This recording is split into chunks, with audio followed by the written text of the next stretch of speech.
সুপ্রভাত বন্ধুরা, স্বাগত সিটিভিএনে এডুকেশন অনলাইন নিয়ে তোমাদের সঙ্গে রয়েছি আমি ভাস্বতী। প্রত্যেক দিনের মতোই বিভিন্ন বিষয় নিয়ে আমরা আলোচনা করি স্টুডিওতে এবং আমাদের সাথে থাকেন শিক্ষক বা শিক্ষিকা, যিনি জীবনে একটা পর্যায়ে বা একটা ধাপে যদি আমরা সফলতার দিকে এগোতে চাই তাহলে আমাদের পর্যাপ্ত হোমওয়ার্ক করতে হয় এবং সেই লক্ষ্যমাত্রা রেখে আমাদেরকে এগিয়ে যেতে হয়। অনেকটা সেই লক্ষ্যমাত্রা না থাকলে জীবনের মাঝ সমুদ্রে খেইহারা নাবিকের মতন। কিন্তু তোমাদের সেই লক্ষ্যমাত্রা স্থির করার পর তোমাদের সাথে সবসময় গাইড করার জন্য আমাদের এই সিটিভিএনের তরফে অনবদ্য উদ্যোগ যে অনুষ্ঠান আমরা করে থাকি প্রত্যেক দিন এডুকেশন অনলাইন। আজকেও রয়েছেন আমাদের স্টুডিওতে মিঠু মুখার্জি। মিঠু ম্যাম, স্বাগত আপনাকে প্রথমেই। আর যে বিষয় নিয়ে আজকে আলোচনা করা হবে, ম্যাম এর আগেও এসেছিলেন আমাদের স্টুডিওতে, সংস্কৃত, এবং সংস্কৃতর যে অধ্যায়টা আজকে পড়ানো হবে প্রত্যয়, অর্থাৎ একদম ব্যাকরণ নিয়েও এর আগে আমরা আলোচনা করেছি সংস্কৃততে।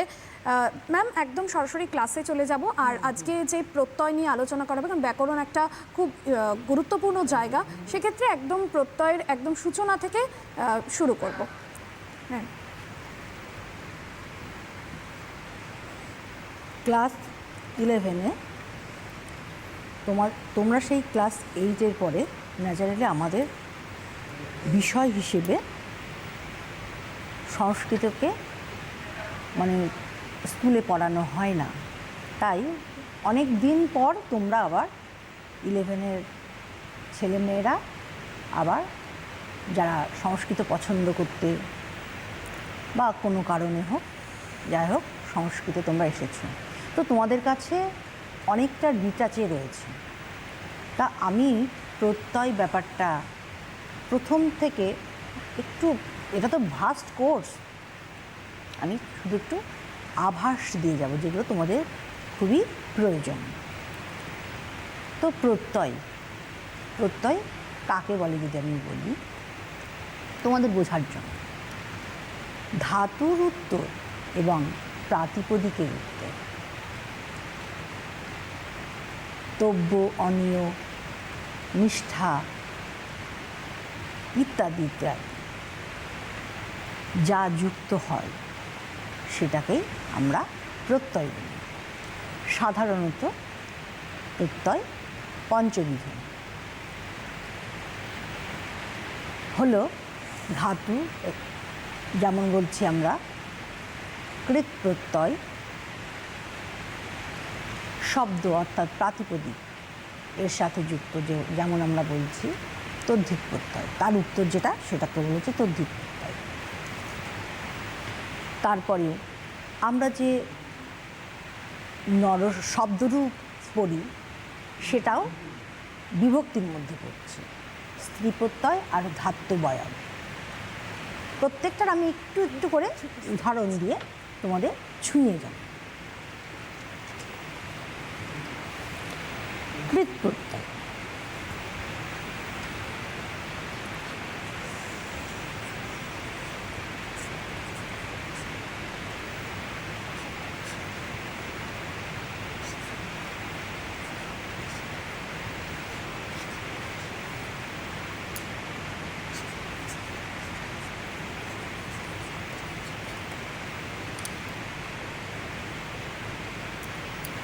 দেখেছ, ক্রিযোগতব্য, কর্তব্য, আরও অনেক রয়েছে, আমি একটা জাস্ট উদাহরণ দিয়ে প্রাথমিক আলোচনা করছি।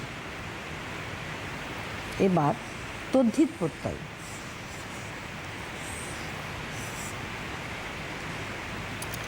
আমাদের পাঠ্য যদিও কৃত প্রত্যয়ের সিলেক্টেড কিছু অংশ, আমি প্রত্যয়টাকে বোঝানোর জন্য জাস্ট পঞ্চবিধ যে প্রত্যয় সেটাকে বোঝানোর জন্য প্রত্যেকটাকে একটু ছুঁয়ে যাব উদাহরণ দিয়ে।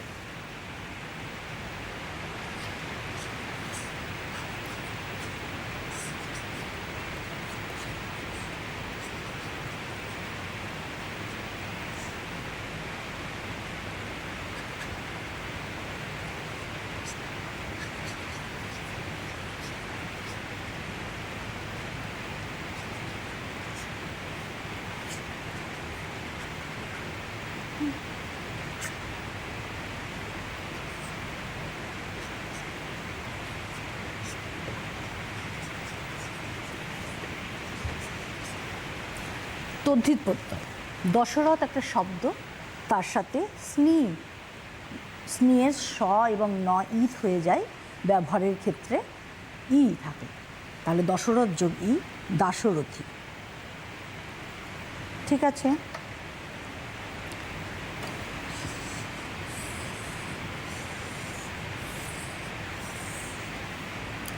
এবার বিভক্তি। প্রত্যয় যে পঞ্চবিধ তার আমি একটা নমুনা দেওয়ার জন্য এগুলোকে জাস্ট একটা উদাহরণের মাধ্যমে বোঝাচ্ছি তোমাদের।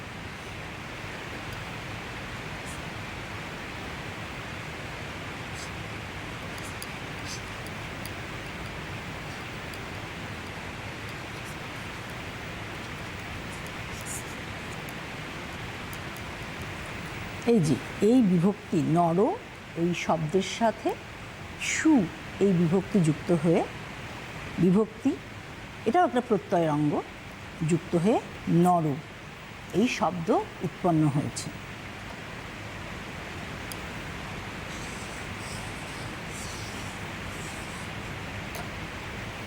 স্ত্রী প্রত্যয়।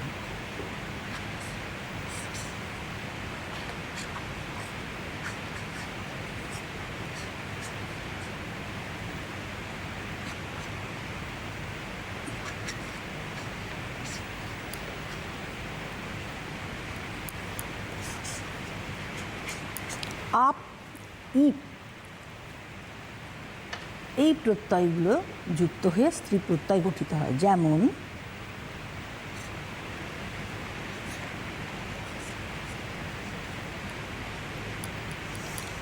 আপের প ইথ যায়, ইথ মানে সেটা আমাদের ব্যবহারের ক্ষেত্রে প্রয়োগ করা হয় না।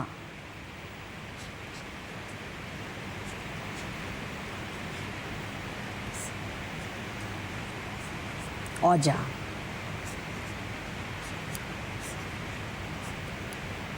দেব যোগ ই, এখানেও তাই, উঁ এবং প এই দুটো ইত যায়, ইত যায় মানে আমরা ব্যবহারের ক্ষেত্রে প্রয়োগ করে থাকি না।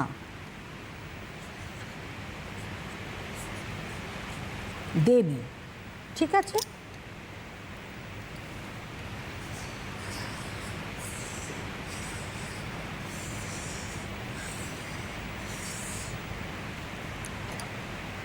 এরপর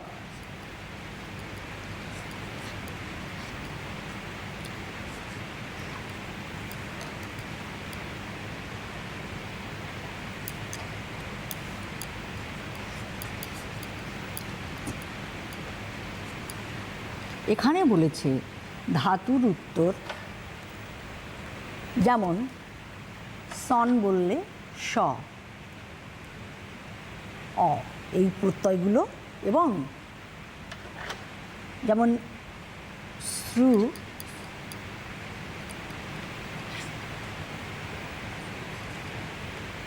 নিচ সমান সমান শ্রু, এটা ধাতুর ক্ষেত্রে বলছি, যোগ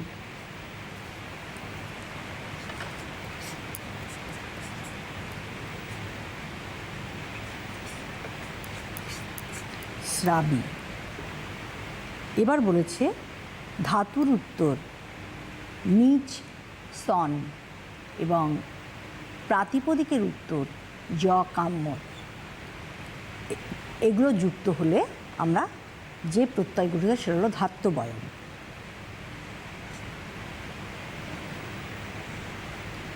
এবার যেমন তদ্ধিতে, এটা হলো ধাতুর ক্ষেত্রে,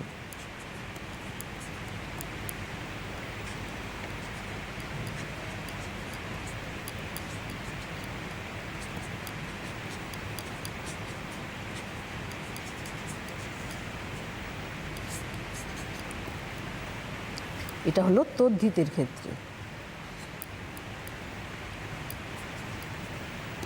ঠিক আছে, তাহলে আমরা পঞ্চবিধ যে প্রত্যয় সে সম্পর্কে একটু নমুনা দিলাম। এরপর আমাদের 11-এর পাঠ্য হলো কৃৎ প্রত্যয়। কৃৎ প্রত্যয় অনেক অনেক, কিন্তু আমরা অল্প অল্প করে এই কৃৎ প্রত্যয়টাকে ছুঁয়ে যাব। যেমন দেখো, আমরা কর্মবাচ্যে এবং ভাববাচ্যে কৃৎ প্রত্যয় ব্যবহার করে থাকি। তব্য, অনিয়, নথ, যথ, কপ, এই 5টা প্রত্যয়কে আমরা কি বলি? কৃত্য প্রত্যয়। প্রত্যেকটা প্রত্যয় আমরা কি বললাম? ভাববাচ্য, অর্থাৎ আমরা যখন প্যাসিভের ক্ষেত্রে ইংরেজিতে, সেই ক্ষেত্রে আমরা ব্যবহার করে থাকি। করা উচিত, কর্তব্য, আমরা বাংলায় বলি কর্তব্য, এটা কর্তব্য মানে তার করা উচিত, ঠিক আছে? আদেশ, অনুজ্ঞা ইত্যাদি বোঝাতেও আমরা কৃৎ প্রত্যয় ব্যবহার করে থাকি।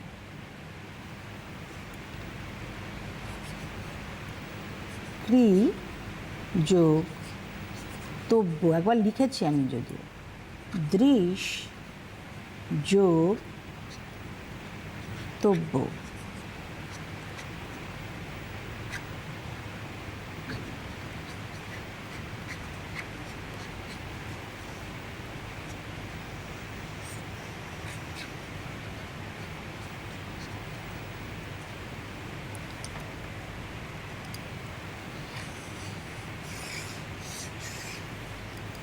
আবার দেখো অনিয়,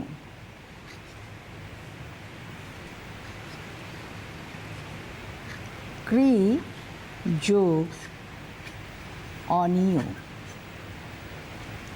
সমান করণীয়। আমরা দেখবে বাংলাতেও ব্যবহার করে থাকি, এটা তার করণীয়, তার মানে এটা তার করা উচিত।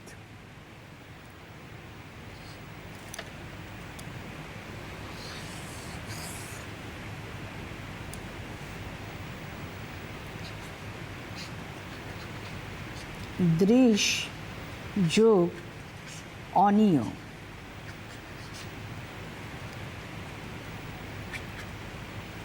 দর্শনীয়,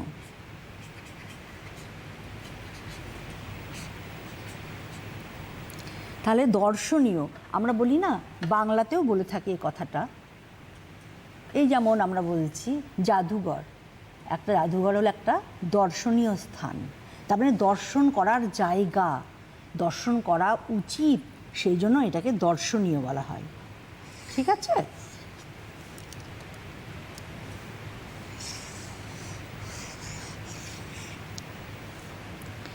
এরপর আমরা তব্য, অনিয়, নথ, যথ, কপ এগুলোকে আমরা কৃত্য প্রত্যয় বলি। এছাড়াও এগুলো সাধারণত আমরা ব্যবহার করে থাকি। এছাড়াও লব প্রত্যয়, ত্বচ প্রত্যয়, তুমুন প্রত্যয়, সত্রী প্রত্যয়, এগুলো সব আমরা কৃৎ প্রত্যয়ের মধ্যে ফেলি। ত প্রত্যয়, তবতু প্রত্যয়, এগুলো সবই আমরা কিসের মধ্যে ফেলি না? কৃৎ প্রত্যয়ের মধ্যে ফেলি, ঠিক আছে? আমরা দেখো, আর আমরা এবার কৃৎ প্রত্যয়ের কিছু অংশ যেমন বললাম, এবার অন্য একটা দিকের কথা বলছি, লব প্রত্যয়। লব প্রত্যয় সাধারণত লব প্রত্যয়ের ক্ষেত্রে আমরা ধাতুর পূর্বে আমরা উপসর্গ ব্যবহার করে থাকি। যেমন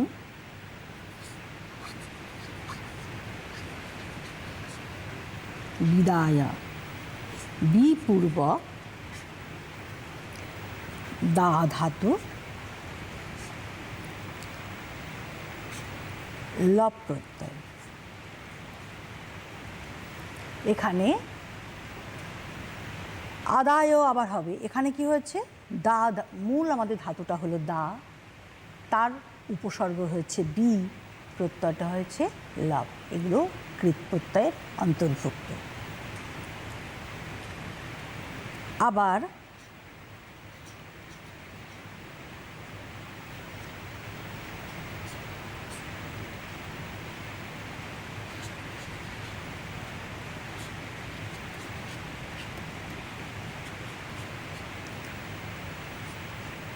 এটাও আমরা লব বিপূর্বক দা ধাতুর লব, এটাও বিদার্য, এটাও হয়, এটা সময় বিশেষে হয়।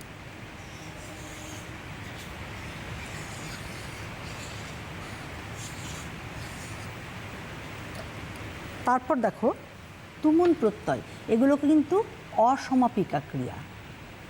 এই যে বিদায়ও বলছি, আদায়ও বলছি, প্রণম্য বলছি। প্রণম্য মানে প্রপূর্বক নম ধাতুর লব প্রত্যয়, এগুলো সব অসমাপিকা ক্রিয়া।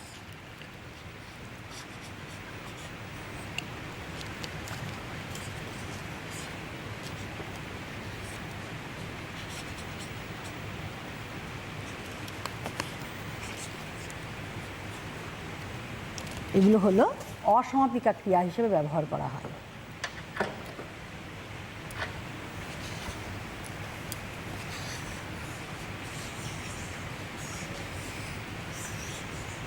প্রণম্য, প্রণম্য কথাটার অর্থ হলো প্রণাম করে। প্রণম্য কথার অর্থ কি হলো? প্রণাম করে। তারপর আমরা লব প্রত্যয় যেমন বললাম, রব আর একটা জিনিস আমি এটা বোঝানো ঠিক বলবো না, আমরা তো এত প্রথমে আমরা ক্লাস 11-এ প্রথমে এসছি, এত কিছু ভাস্ট তো অত মনে রাখা সম্ভব নয়। সাধারণত এটা দেখে আমরা বুঝতে পারি এটা লব প্রত্যয়। কীভাবে বুঝতে পারি? এই যেমন আমি বলছি,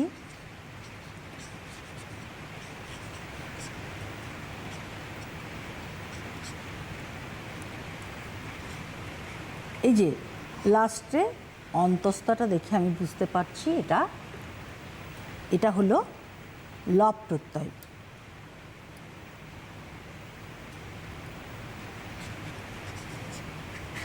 আবার দেখো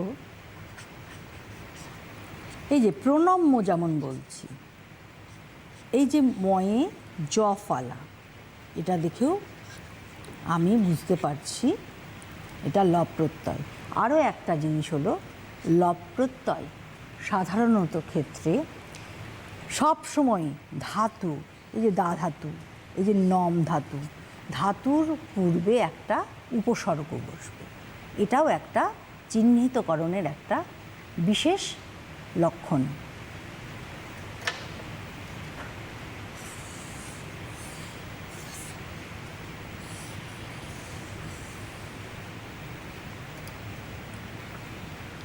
এবার বলছি দেখো ত্বচ প্রত্যয়।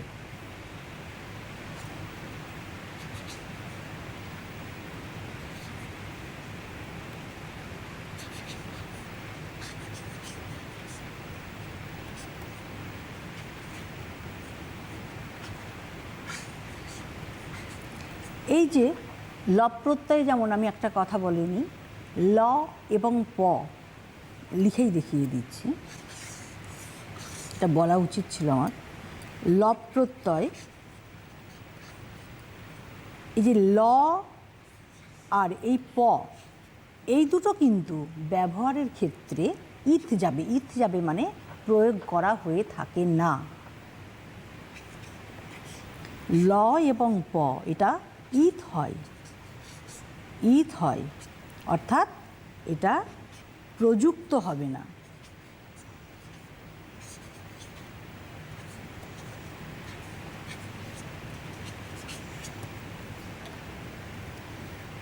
তেমনি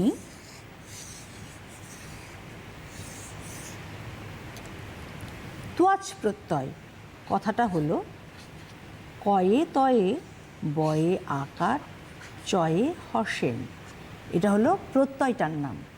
কিন্তু ব্যবহারের ক্ষেত্রে আমি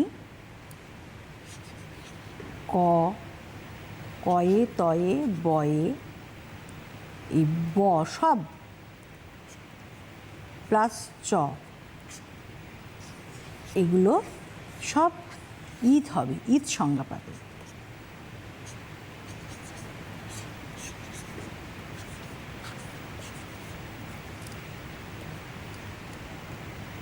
তার মানে হলো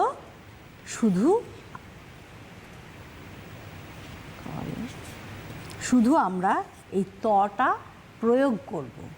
যেমন দেখো তাহলে তোয়াজ প্রত্যয় শুধু এই তয় না, ত আর ব, সরি কয়ে তয়ে বয়ে, তো ত আর ব এই যুক্তটা এইটা আমরা ব্যবহার করব। যেমন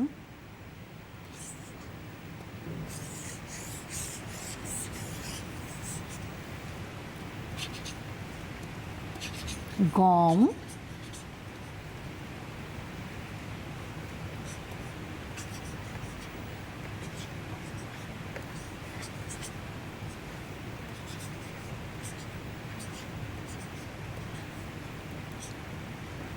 গত্বা। এখানে দেখো কটাও নেই, আবার চয় হর্ষণ এটাও নেই। তাহলে আমরা শুধু কি করলাম, তয়ে বয়েটা আমরা শুধু ব্যবহার করলাম। এই তয়ে বয়ে দেখেই আমরা কিন্তু বুঝতে পারি যে এটা হলো তোয়াজ প্রত্যয়। সাধারণত প্রত্যেকটা তোয়াজ প্রত্যয়ের শেষে তয়ে বয়েটা থাকে। আর এটাও একটা কথা, লব প্রত্যয়ে যেমন আমরা ধাতুর পূর্বে একটা উপসর্গ বসাচ্ছি, কিন্তু তোয়াজ প্রত্যয়ের ক্ষেত্রে আমরা কোনো উপসর্গ পাই না। সুতরাং আমাদের কি দেখে বুঝবো, আমরা প্রারম্ভিক স্টেজে আমরা কি দেখে বুঝবো যেটা তোয়াজ প্রত্যয়? ধাতুর শেষে বা শব্দটার শেষে আমরা এখানে তয়ে বয়েটা পেয়ে যাই। এটা দেখে আমরা বুঝতে পারি যেটা তোয়াজ প্রত্যয়। বোঝা গেল?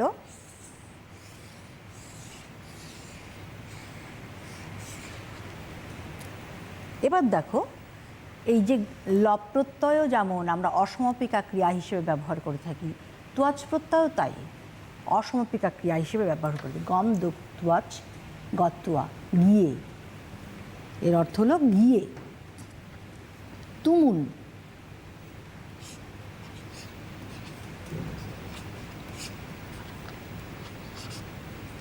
তুমুন প্রত্যয়, তুমুন প্রত্যয় আমরা ইনফিনিটিভ মুড হিসেবে ব্যবহার করি। টু সি, দৃঢ় ধাতু, টু সি।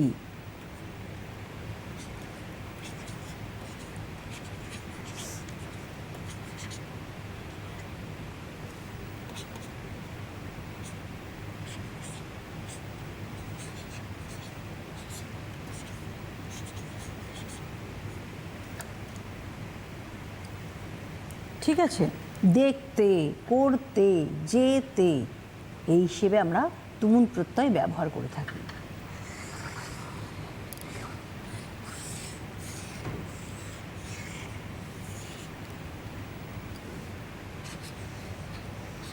ক্রি যোগ তুমুন,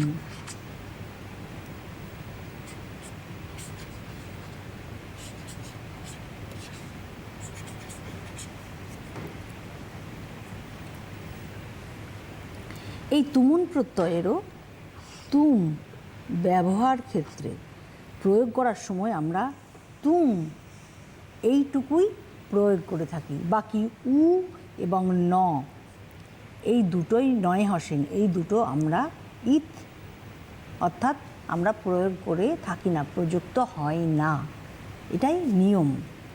করতুম,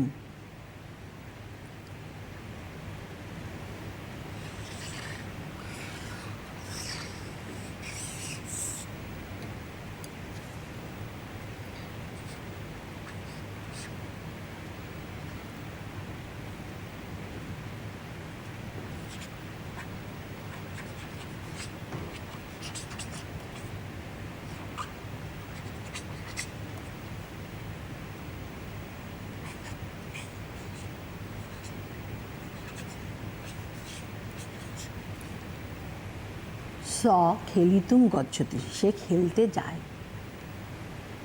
এখানে তুমুন কথাটা তাহলে কী হিসেবে ব্যবহার করলাম আমরা? টু টু প্লে এই হিসেবে আমরা ব্যবহার করলাম। করতে, খেলতে, যেতে এই হিসেবে আমরা তুমুনটা সাধারণত ব্যবহার করে থাকি। তোয়াজ তুমুনও যেমন অসমাপিকা ক্রিয়া, তোয়াজ প্রত্যয় অসমাপিকা ক্রিয়া, লব প্রত্যয় অসমাপিকা ক্রিয়া। প্রত্যেকটা ক্রিয়া আমরা এইভাবেই ব্যবহার করে থাকি।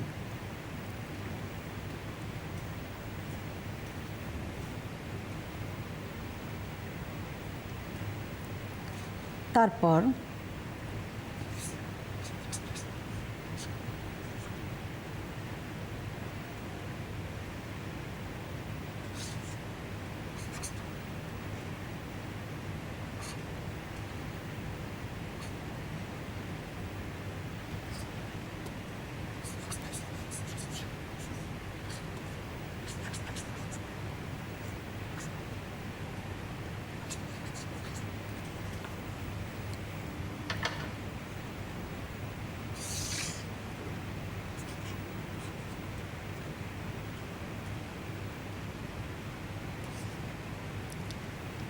সত্রী, সানজ এগুলো আমরা অসম্পিকা ক্রিয়া হিসেবে ব্যবহার করে থাকি। যেমন সিঙ্গিং, ঠিক আছে, প্লেয়িং, করতে করতে, খেতে খেতে, এই যে কথাগুলো আমরা বলি এগুলো আমরা অসমাপিকা ক্রিয়া হিসেবে ব্যবহার করে থাকি।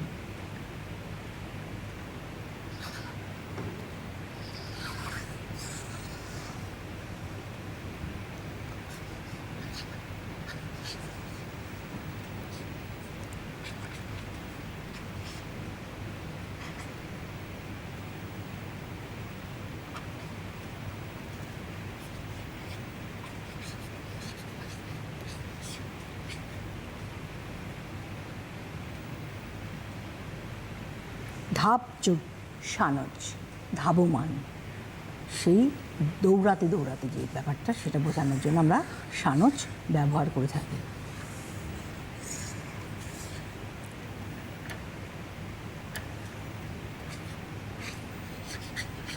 তাহলে সানজের আমরা মান বা সানজ, চ আমরা ঈদ যাচ্ছে, তালবসাও ঈদ যাচ্ছে, এটা একটা ময়ের আগম হচ্ছে, আর আনটা আমরা যুক্ত করছি প্রয়োগের ক্ষেত্রে।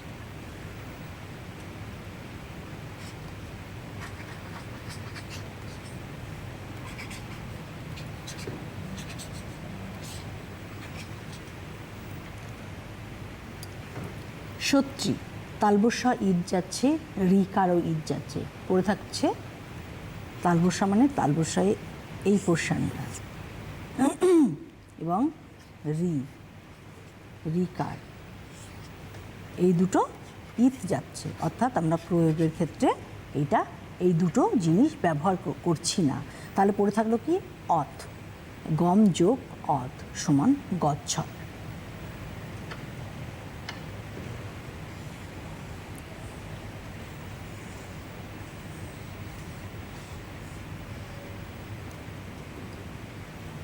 তাহলে আমরা মোটামুটি কি কি প্রত্যয়ের কথা শুনলাম। কৃত প্রত্যয় আরও অনেক রয়েছে, কিন্তু আমরা কিছু কিছু প্রত্যয় যেগুলো মোটামুটি আমরা ব্যবহার করে থাকি, প্রত্যেকটা গল্প বলো, প্রত্যেকটা অধ্যায়ে আমরা দেখে থাকি যে এই প্রত্যয়গুলো মোটামুটি ব্যবহার হয়, ঠিক আছে। আমরা সেই সকল প্রত্যয় নিয়ে একটু একদম ছুঁয়ে যাওয়া আলোচনা, একদম ভেতরে কিছুই বলিনি, শুধু ছুঁয়ে যাওয়া আলোচনা হচ্ছে যে এইগুলো থাকলে এই প্রত্যয়ে আমরা বুঝতে পারি, এবং সেই প্রত্যয়গুলো আমরা কি কাজে মানে কি উদ্দেশ্য, কি করে বুঝবো যে এই প্রত্যয়টা এখানে ব্যবহার হচ্ছে বা ব্যবহার হয়েছে, সেটুকু আমরা ছুঁয়ে যাচ্ছি যে এই প্রত্যয়টা আমি দেখলে বুঝতে পারবো যে এখানে এই প্রত্যয়টা ব্যবহার হয়েছে, এখানে ওই প্রত্যয়টা ব্যবহার হয়েছে, আমি দেখলে বুঝতে পারবো। শুধু সেই প্রাইমারি স্টেজটুকু আমি তোমাদের একটু আভাস দিতে চেষ্টা করছি।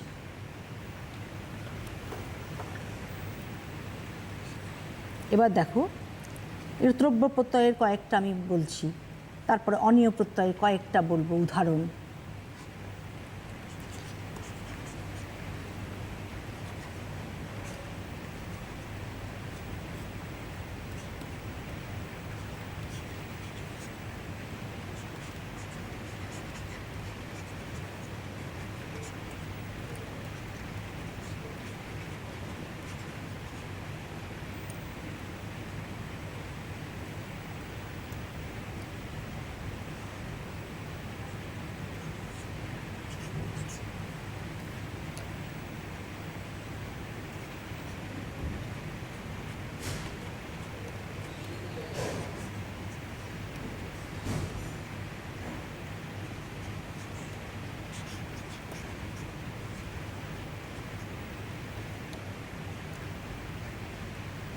এইগুলো ক্রিযোক্তব্য কর্তব্যম, দৃশ্যযোক্তব্য দ্রষ্টব্যম, খেলযোক্তব্য খেলিতব্যম। এই যে আমরা কয়েকটা উদাহরণ দিচ্ছি, প্রত্যেক কয়েকটার আমি তো তখন একটা একটা করে বলে জাস্ট বুঝিয়েছি এরা কী অর্থে ব্যবহৃত হচ্ছে, কি কেমনভাবে প্রয়োগ করা হচ্ছে। এবার দেখো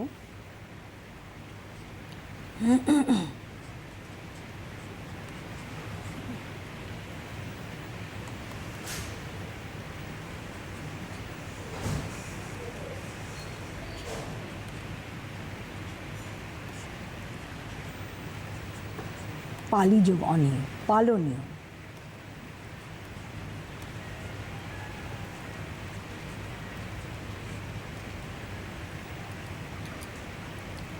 আবার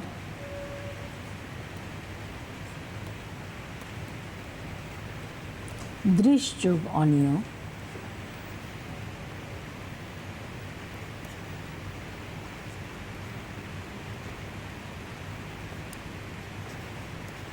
দর্শনীয়। শ্রুযোগ অনীয়, শ্রবণীয়।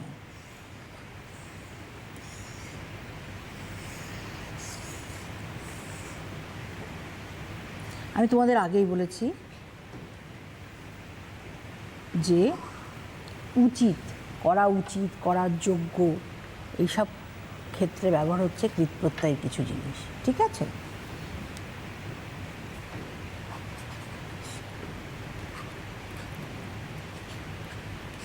শ্রুযোগ অনীয়, শ্রবণীয়।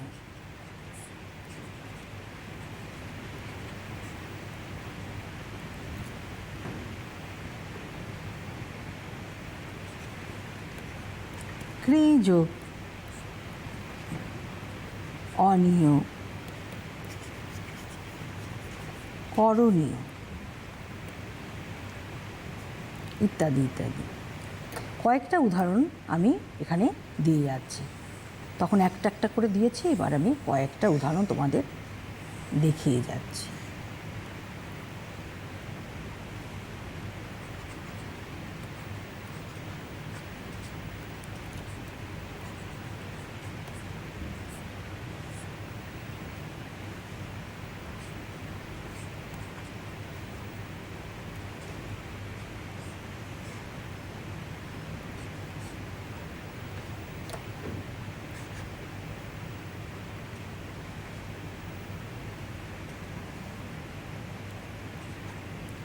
এখানে শ্বাস যোগ কপ শিষ্য হয়েছে, এখানে সা এর ইকার প্রাপ্ত হয়েছে, এটা একটা বিশেষ নিয়মের মধ্যে পড়ে। শ্বাস ধাতুর ক্ষেত্রে কপ প্রত্যয় যুক্ত হয়ে সেটা আকারটা ইকারে পরিণত হয়, এটা একটা বিশেষ নিয়মের মধ্যে পড়ে।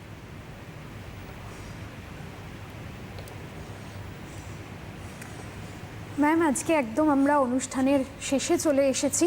অনেক ধন্যবাদ স্টুডিওতে আসার জন্য, এবং ছাত্রছাত্রীরা যারা রয়েছে স্ক্রিনের ওপারে তাদের আরও একবার বলবো, লিটারেচার বা যে কোনো ভাষা নিয়ে একদম ভয় পাবে না। ম্যাম যেভাবে বোঝালেন যে ব্যাকরণটা, প্রত্যেকটা ভাষার ক্ষেত্রে ব্যাকরণ কিন্তু ভীষণ জরুরি, সুতরাং ব্যাকরণটা খুব ভালোভাবে বুঝতে হবে এবং পড়াশুনো করতে হবে অধ্যবসায়ের সাথে, তাহলে আগামী দিনে পরীক্ষার খাতায় নম্বর তুলতে খুব একটা অসুবিধে হবে না। আজ এই পর্যন্তই, আগামী দিন আরও অন্যান্য বিশেষ পর্ব নিয়ে হাজির থাকবো। দেখতে থাকুন সিটিভিএন।